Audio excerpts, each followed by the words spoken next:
America's remote control of Venezuela.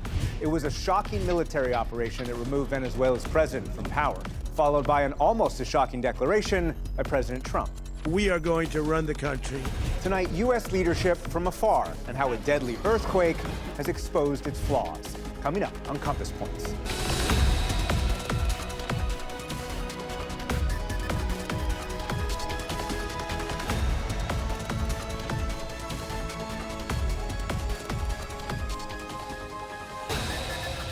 Support for Compass Points has been provided by the Judy and Peter Bloom Kovler Foundation, Camilla and George Smith, the Dorney Koppel Foundation, the Gruber Family Foundation, and Cap and Margaret Ann Eschenroder. The Judy and Peter Bloom Kovler Foundation, upholding freedom by strengthening democracies at home and abroad. Additional support is provided by Friends of the NewsHour.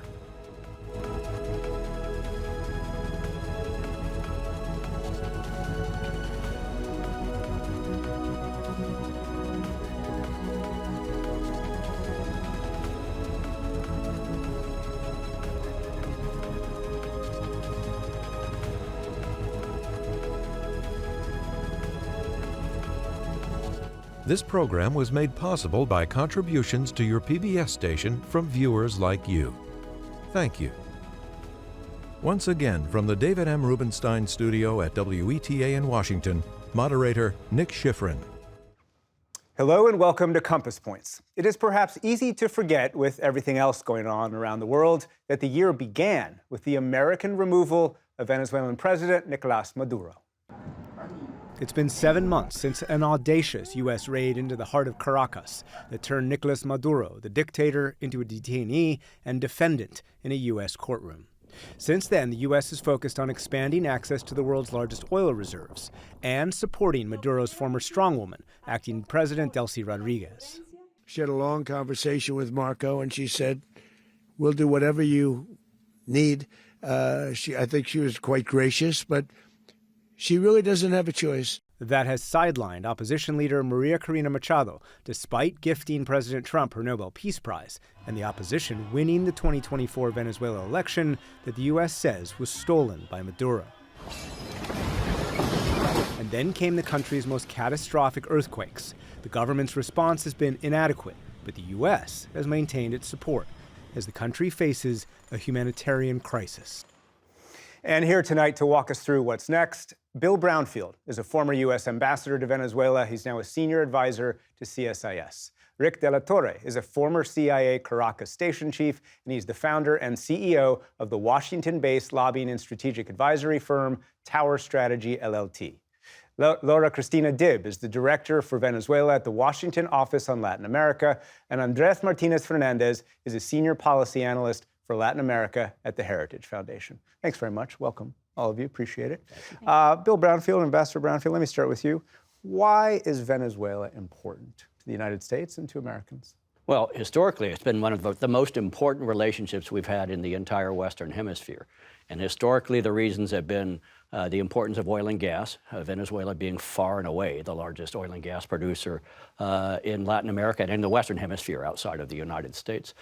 We did a tremendous amount of law enforcement cooperation with them on matters related to drugs. There was a tremendous amount of economic activity with large U.S. companies maintaining a regional presence headquartered frequently in Caracas. It was, for 50 years, more, kind of one of the essential relationships that the United States had with Venezuela. And under Maduro, of course, we saw 8 million refugees, an immigration issue. And so here we are, Maduro's gone. And Andrés, we asked you earlier this week, colleague did, about U.S. policy toward Venezuela since Maduro's removal. The official U.S. policy is stability, recovery, transition. And your answer was it has been a success. How so? Well, I think that's right. I think when you look at the overall situation, particularly when we compare, as we have to, the current environment with what we saw just before January, we have taken one of the more antagonistic, anti-American powers in the Western Hemisphere and turned that into a cooperative, if imperfect, relationship with the regime or the government under Delcy Rodriguez. There's a lot of progress that needs to be made, certainly on the transition towards political openness, restoration of democracy and elections. But when you look at the steady reactivation of the oil sector already, you see signs of the benefits of increased investment and engagement from the United States, managing those oil revenues as we're doing very actively with oversight for the first time, really, in decades for Venezuela. And that is opening the door, as we saw very recently with the increased announcements around a transition on the political side, which the administration has, since the beginning, included within this phased process that it's laid out for Venezuela. And now I think, as is appropriate, we're going to see that begin to ramp up. Laura, has U.S. policy this year been a success? No, I think the situation is more nuanced than that. After January 3rd, there were some openings that were created. There was an amnesty law deeply flawed and imperfect, but that led amnesty law leading to political prisoners under the previous regime being released, but not all of them. Exactly, not all of them. Only 700 of them, or over 700 of them, were released, but there still remains over 500 people detained for political reasons. People that have been part of the repressive apparatus and that have committed gross human rights violations continue to be a part of the government and have actually counted with the support of the U.S. administration in this context. The economic situation has not changed significantly, and I think Venezuelans had a lot of expectations that their situation was going to change.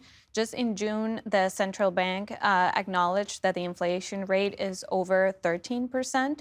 So I think that although there are some openings and people are reclaiming civic space, and there is, movement in the political situation after a long period of stagnation, it is far from being a success. Rick, here's this disagreement here. Jump in. What do you think? Well, look, I think it's very admirable what the administration did on January 3rd. I strongly believe that operation will go down in history as probably one of the greatest military operations that we've ever conducted, being able to travel hundreds of miles behind enemy territory, go up against a fortified target within a matter of moments, neutralize those threats, and safely and securely bring back Maduro and his wife, and within a matter of hours have him in a court of justice in the United States. There's no other country in the world that can do that besides us. In regards to our U.S. relationship, there are some concerns. I certainly saw them when I was in the country in early June, right before the earthquake. I think perhaps the administration very early on felt that working with Delcy was probably the best of a bad situation.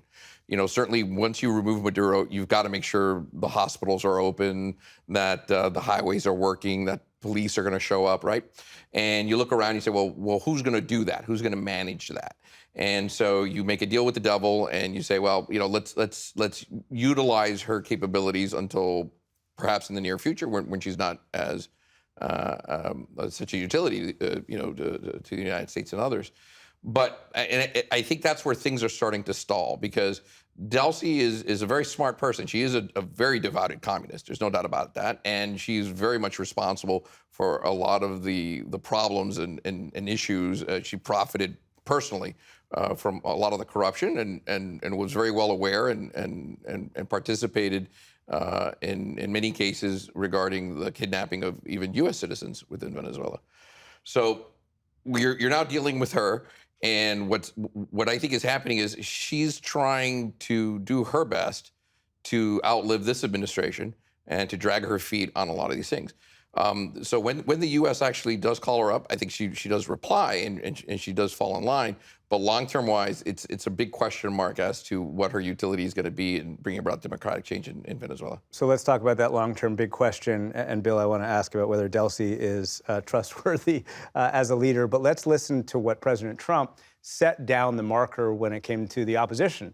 Maria Corina Machado, one of the other options, if you didn't go with Delcy, what President Trump said earlier this year. She doesn't have the support within, or the respect within the country. She's a very nice woman, but she doesn't have the respect. So, Andrés, that seems to be what the president said earlier this year, seems to be the core decision, moment of choosing Delcy Rodriguez. Does that perception in the administration still exist today?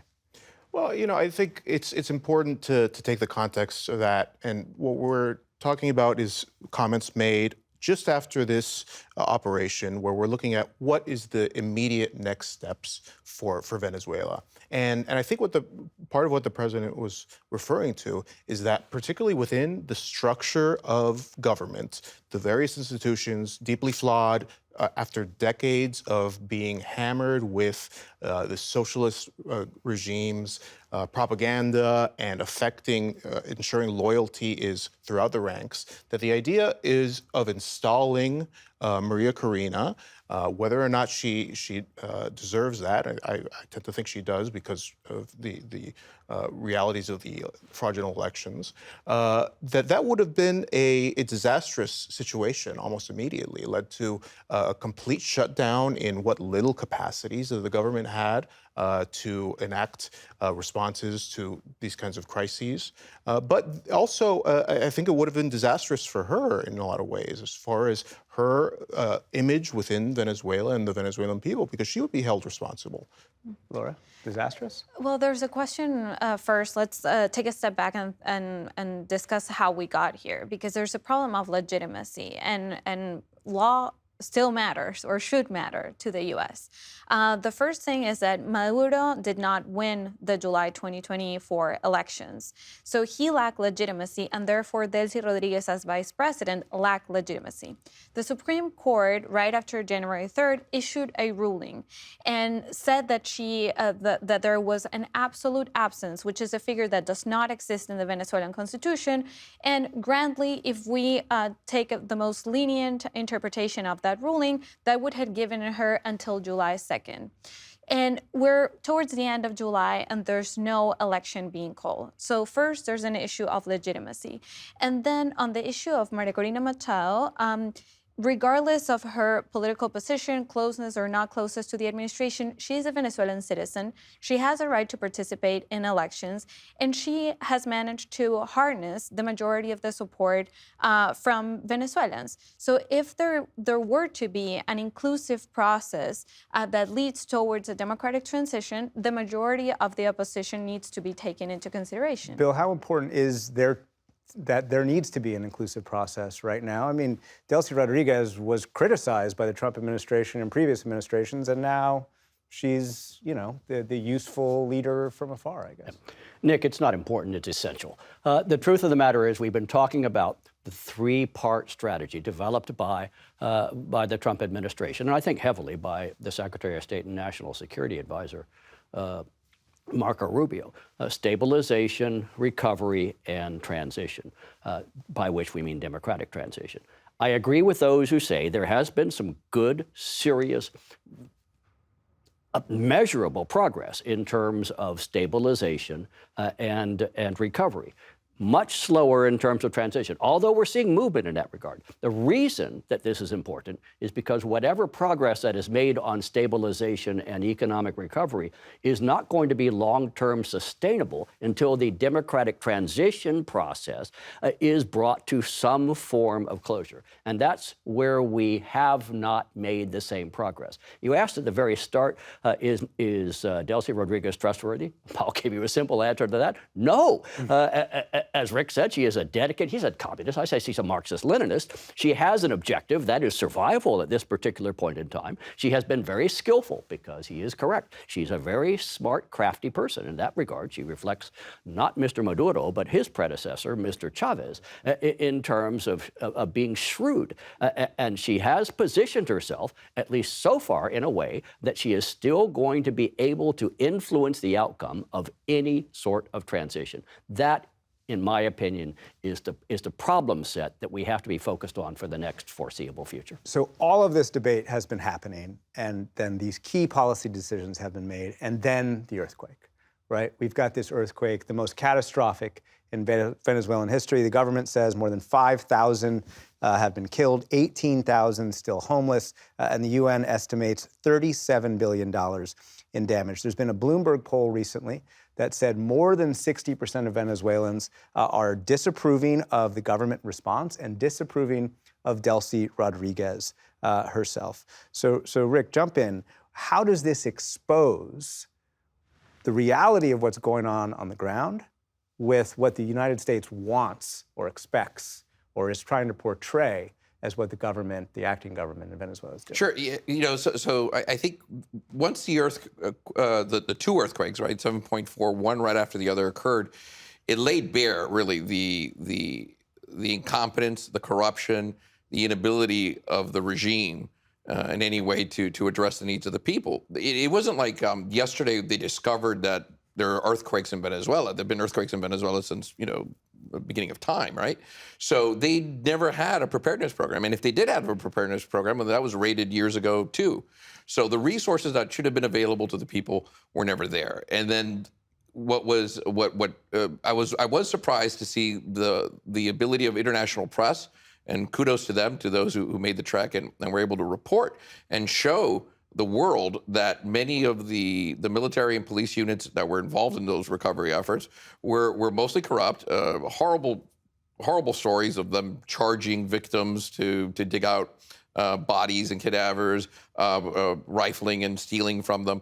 All that became very, very apparent and very clear to the world audience. And then that refocuses now the international community and says, well, wait a minute, is this the Delcy that we're dealing with? Diosdado Cabello, who now runs the internal ministries of Venezuela and the military and the intelligence services. He's wanted by U.S. authorities. DA put out a $25 million reward on him, right? And here's a person who's now taking photo ops with the U.S. ambassador and with the leader of Southcom. And it's kind of that schizophrenic message that then rises to the top and the administration now has to deal with and address. So how they are dealing with it, or at least initially publicly, is this statement by the top U.S. diplomat in Venezuela. Despite all those problems, he went out to Univision, John Barrett, and said this. I've seen before this earthquake a commitment from this interim government to work with and collaborate with us. They too want a new Venezuela, a better Venezuela. And after the earthquake, this hasn't changed. If anything, their commitment has increased. We're working shoulder to shoulder with our new friends here in Venezuela. Andres, how do we interpret that, given that Venezuelans are watching what Rick just described as the inadequacy of the government's response?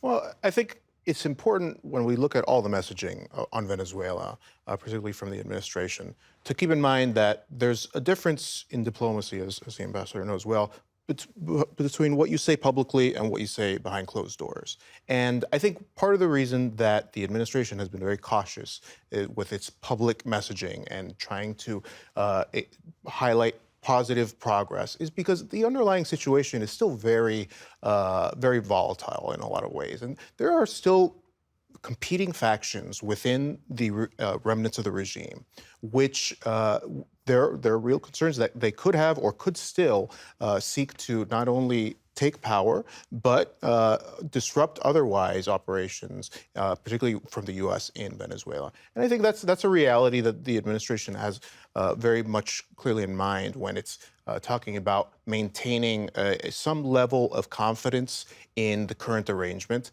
which has to include, for the moment, the current administration of Delcy Rodriguez. Bill, has the administration been cautious? Yep. I mean, first, in terms of the ambassador, the charge, please believe me when I tell you no U.S. ambassador anywhere in the world is effective if he or she is not reflecting the views of the government back in Washington. In other words, when an ambassador speaks in public, more often than not, what the ambassador is saying is what his or her leadership is suggesting back in Washington. Now, how you choose to express that is a matter for diplomatic skill craft and trade craft. And I could poke holes in what has been said publicly, but at the end of the day, I understand the objective, and that is to deal with the realities on the ground, to work through a transition which requires working with the existing governing structure in Venezuela. fine. I could live with that. I am uncomfortable, if I might express an opinion, where that requires literally slowing down the efforts of the leadership for many years now of the democratic opposition of Venezuela from being able to do its job. In other words, try to establish a structure whereby the two sides will talk to one another. Fine, that makes perfectly good sense. But not allowing, I don't want to go that far, but I mean, do you allowing think the a U.S. has situation- been blocking the transition? I intentionally decided to withdraw from that, but to state something that is absolutely unquestionable, and that is the leader and the leadership of the Democratic opposition, the person who won 94% of the vote in an open primary, the person whose candidate for president won nearly 70% of the vote, for the sole reason that he was Maria Corina Machado's designated representative, that person has to be at the table, or at least people that she has designated has to be at the table. That's my concern for the coming future. Let's listen to President Trump describing U.S. policy this week.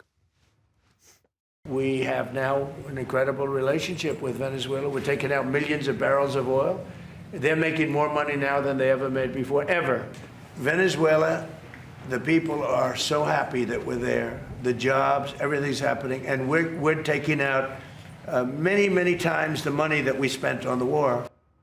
Laura, the U.S. is managing Venezuelan oil exports. That's what the president is talking about. What have we seen of that? Is it transparent? And is there any indication this money is going back into the Venezuela for the Venezuelan people? Yes, thank you for that question, because that allows me to connect it with the previous comments. And I think that U.S. position backing a government that we know is authoritarian and is so corrupt actually undermines the position of the U.S. in Venezuela. And let me go back to the issue of oil. There is unclarity on how much oil is being produced, how much money is the administration in Venezuela of the interim government receiving from the U.S., and that lack of transparency, we're seeing it on both sides. So let me be clear. The Venezuelan Constitution establishes that the resources underneath the land belong to the Republic and therefore to its citizens. The executive order from January 9th that creates the Foreign Deposits Fund acknowledges that. And the U.S. then acts as a custodial for those resources. But that doesn't undermine the obligation that the Venezuelan government, despite its lack of legitimacy, has in terms of providing transparent information. We don't even know how much money, because the central bank has not issued any information on how much has been disbursed from the U.S. to the Venezuelan government.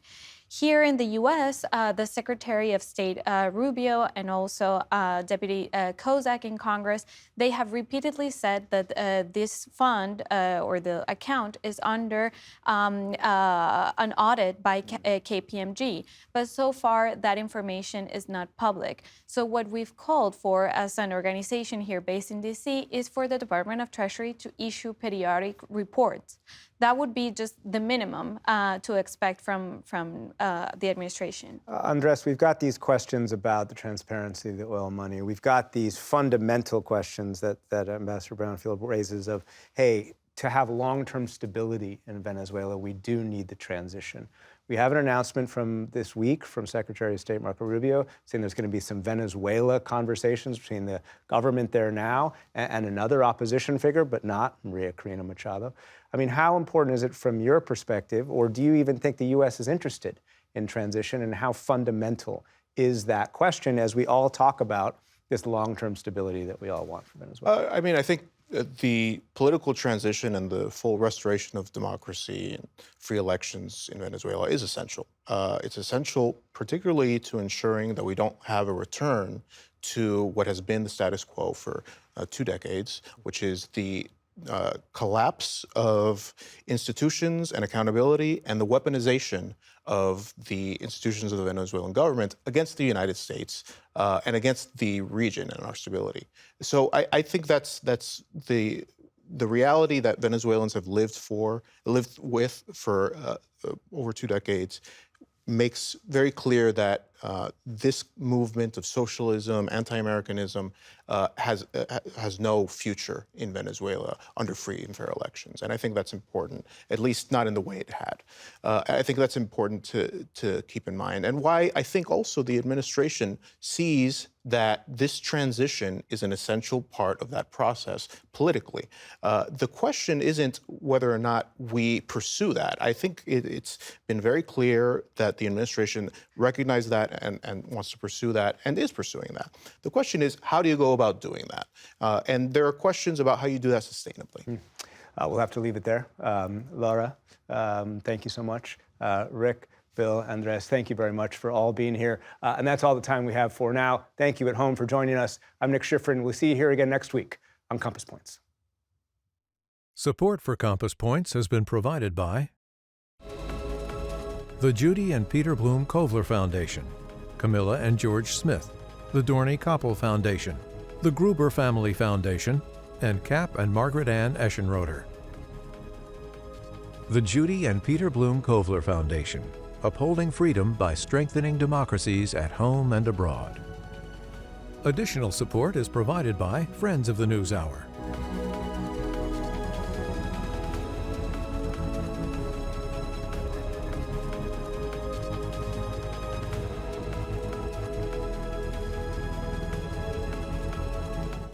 This program was made possible by contributions to your PBS station from viewers like you. Thank you.